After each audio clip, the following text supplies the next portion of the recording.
peu. Petit, on fait ses premiers pas sur une moquette, histoire de parer la première chute qu'on nous promet. Pour être honnête, on n'est pas vraiment préparé à tout ce qui suit, les cris, les claques, tant répétés, la course à l'oxygène, les contretemps qui gênent, les idées qu'on congèle et les rires qui nous tiennent. Avalé. Parle du mouvement, de la mécanique des temps modernes, on traîne ses savates sur l'asphalte, respectant l'éthique et les tacs. L'éthique n'est plus qu'un petit détail quand on fait partie du bétail. Coûte que coûte, vite, en avant, jouant des coudes et des coups bas, pas facile d'éviter les gouttes quand c'est le mauvais vent qui pousse.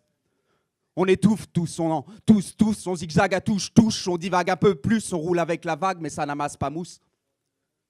Tour à tour, on a cessé d'essayer de faire danser le monde à sa façon, préférant façonner la forme avant le fond. On rêve d'écrire l'histoire, mais il y a déjà une fin. On veut tous trouver la lumière, se retrouver seul et y voir clair. Des premières traces jusqu'à la tombe, un décompte efface chaque seconde, chaque instant qui compte.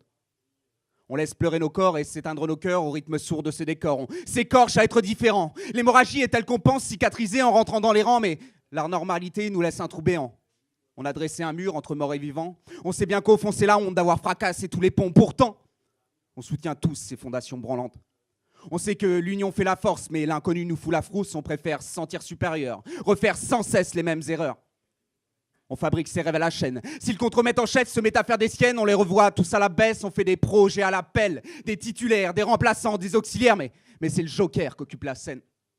Au-dessus de nos têtes, on s'est amusé à dessiner de bien beaux cieux d'acier, un écran de fumée. Déçus de toutes ces idées sales qui nous assiègent, on fait des tas de tout, des tours et des détours. Et chaque espoir déchu nous déchire un peu plus.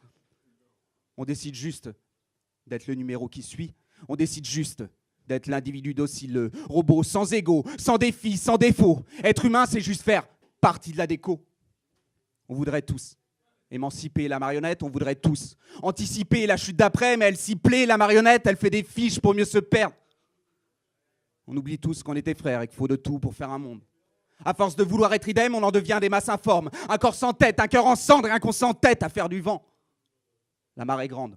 On fait des ronds en bande pour mieux aller toucher le fond. On se dit qu'au fond, ça semble être ça l'évolution, alors on fonce. Même si la chance nous fait défaut, on fait l'effort de tous suivre le gros du troupeau. Mais si le troupeau se trompait, on aurait tous l'air cons, pas vrai?